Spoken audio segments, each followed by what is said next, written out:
G'day, and yeah, thanks very much for having us.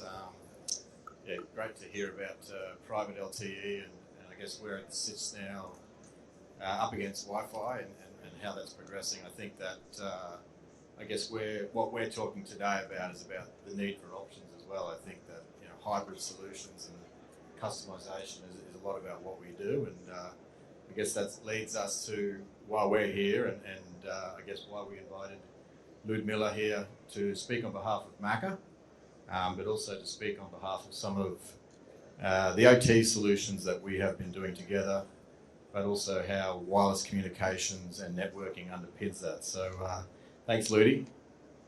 No worries, thanks for inviting, Andrew. So improved connectivity is not more emails and more Teams meetings. It's something a lot more important than that. And so that's what we're here today to talk about. And I think that what we've seen and what we've heard recently, technology is expanding. And I think that, I guess from where we see it, the OT and comms relationships is strengthening and it's growing exponentially, but it's growing in the same manner. So as it's important to use the data, it's important to have that data come through. So I'll go through a bit of an introduction to Ludmila and who she is and what she does with MACA, and then we'll go through a few questions. So Ludmila grew up in Brazil. She is a mining engineer. She started her journey with MACA in 2016 as a graduate engineer in a gold mine located north of Brazil. She's known for her determination, her ability to connect with co-workers across all levels and genders in diverse mining community. When MACA completed their operations in Brazil, she headed to Queensland and then was brought to WA after that.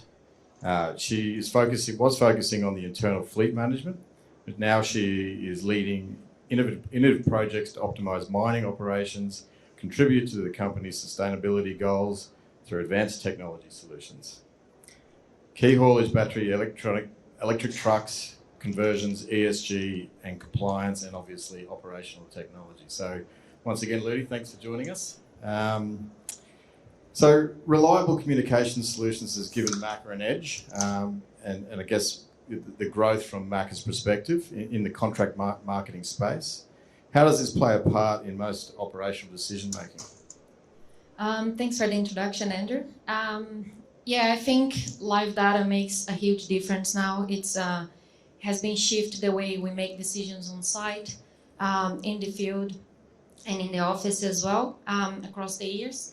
And the live data has played a very important role across all the part of the operation. So it goes from safety to production and maintenance and the like. So I think on safety, there's a lot of areas where we can improve our safety using the technology. And as you mentioned, using those technology and operational systems, it's very important to have a reliable connectivity. So I guess an example for safety, we have fatigue monitoring and collision avoidance system that we're implementing now on our sites. Those projects, we see that as very important. We're not waiting for a mandate from the government. We believe that it's very important for the safety to implement it now. And then with position partners, we're testing the best products and going through the process of validating which product we want to use. But also, even if you go back a step and go for the basics, where we had the high precision GPS implemented years ago, that's also removing surveyors and removing people from unsafe areas, from risk areas, so they can do their job safely. And you have the high precision GPS, and then you don't need on a day-to-day that surveyor to be there in front of the digger doing pickups or markups. So that's just an easy example of how things easily got improving safety along the way. And even productivity, utilization, obviously as a contractor we want to improve our productivity, and then having fleet management systems, payload compliance through payload systems. So that also definitely plays a role on that. We have supervisors now that they can look through the dashboards and look at data quickly and do actions, and then take the steps they need to improve that productivity straight away. They don't need to wait for the end of shift. They don't need to wait for the end of the day to actually talk about it and then take that step forward. Yeah, I think. So from the supervisor's perspective, you talked about them being able to make a lot more decisions. That need for live data, that obviously has to come with improved connectivity. Is that something that MACA is looking at now, you know, as far as having more live data to make decisions? Yeah, definitely. I think choosing the right connectivity and the right network infrastructure is key. There are a lot of factors that will make a difference of which network provider and how much you want to extend that network, how much coverage you want for that connectivity. That really depends in many things. I guess some of the things I would say is your site location. You have to size your network correctly. If you have a site that has one pit quite deep, that's completely different than having many different little pits across a very large area. That's completely different. So we got to go through an assessment and then see so we can select the best connectivity and provider. We have sites where we have LTE. We have sites that we have the public network, and we even have sites that have both scenarios. And I'll give an example of our NICO project in the Southwest. That project is very complex. The complexity that we found is when we started to implement all those OT systems, we realized that the network wasn't good enough, so we had to do work around it and had to improve the network. And we did a lot of hard work there because of the complexity of that site. And then one thing we learned is that we can use both, right? We had the public network there, and then we implemented the LTE.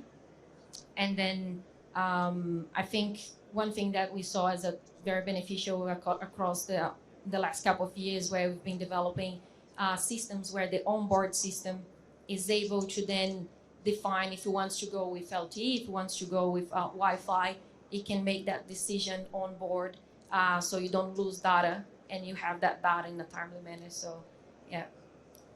And we talked about your start with MACA in Brazil, and I guess the growth of not only your career but also the way that technology now underpins what MACA does.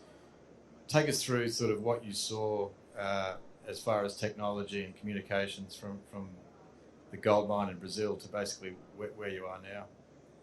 I think it's very interesting to see how it changed. Obviously, it's not just the years across the years, but also very different locations, different country, different state. I worked in the coal, and then now with metals, selective mining. It's all very different, but the goal is the same. But it's very interesting to see when I was working in Brazil, was my first mine site. And then the client used to have this fleet management system that was very, very basic, something that probably wouldn't work here because the way it worked, it was through the two-way. So everything was communicated through the two-way. The operators would then talk to the dispatch and say, operator, is dump truck is dumping or loading or whatever that is. And you have that full-time dispatch responsible to capture that data. Obviously, you get that information at the end of the shift, but it's not high technology, right? It's people talking through the two-way. It's a concern for safety, and we spotted that, and we wanted to make improvements, obviously. But there's only this much you can do in such limitations and the areas. It will depend on what you can achieve on connectivity and network. Like you can have the knowledge, have the technology available, but certain areas you have limitations that it's very hard to cross. And then I guess moving to Australia and coming to sites where I understand it's remote, but it still has a way, it's a little bit easier to get that connectivity. Then you we can see sites like the other one I mentioned where we have lots of operational technologies. It's not relying on two-way. We don't have a full-time dispatch, and that's another key difference from countries as well. In Brazil, the difference of salary in Brazil, the labor cost, it's something that will also dictate if you can have a one person full-time doing the dispatching. It's some minor sites, minor operations, they're not always able to afford that. So that's also quite important. And you know, if you look at MACA, you've been there a while now. How is their internal functions grown to suit and support the technology? Has there been a big growth now within internal teams about managing communication networks and operational technology? Yes. So it's been great to see how we are improving on that, and I think a big key factor of that is partnership. So it is quite good to have the partnership with position partners, the relationship.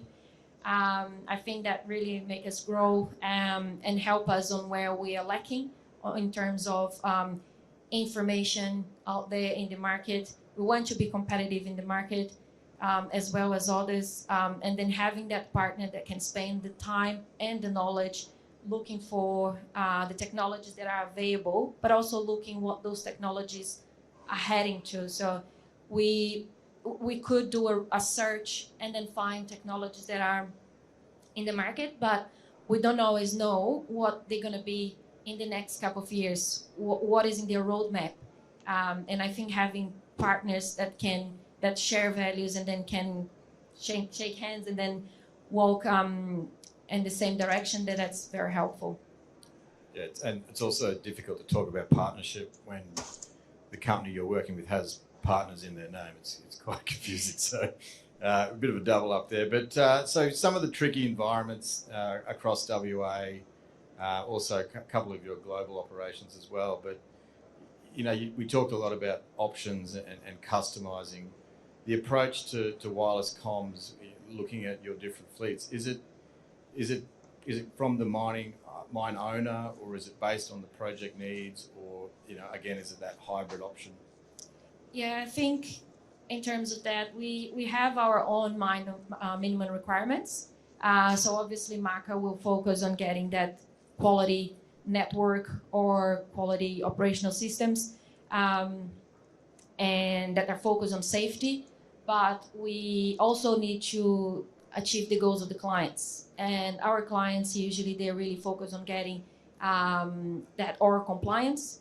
So we have to assess with the client what they need. Will depend on the commodity, will depend on the site location and the client. And yeah, we have to talk to them and see which sort of a level of information they want related to geology, environmental compliance. So we've seen quite positive approach from the client where we can deliver the OR compliance based on geofencing and also heritage sites. So then we can also have, through geofences, have exclusion zones for those equipment. And that has been a great feedback from the client. And that's something that we had to develop along the way. And like you said, customize. We're quite happy to co-develop, to support. We're supportive of technology developments, and we want to have the mining input, the selective mining input as well, so we can get the technologies available in the next level and be suitable for us as well and for the client. Yeah, I think when you look at those partnerships and those strong partnerships, I think you know you've got to both have mutually beneficial outcomes. So from the product development, if you're willing to engage in that, I think that you know our product gets better and you get a customized solution. So you know, I think from my perspective, the MACA's approach to that has been second to none, and we really appreciate that. But you also talked about responsibilities and making sure that when you are mining, you do have things like exclusion zones, but also a lot over the last couple of days we've talked about ESG and how these emerging trends are so important with what we do. connectivity plays a big part in that, obviously getting that information to the right areas.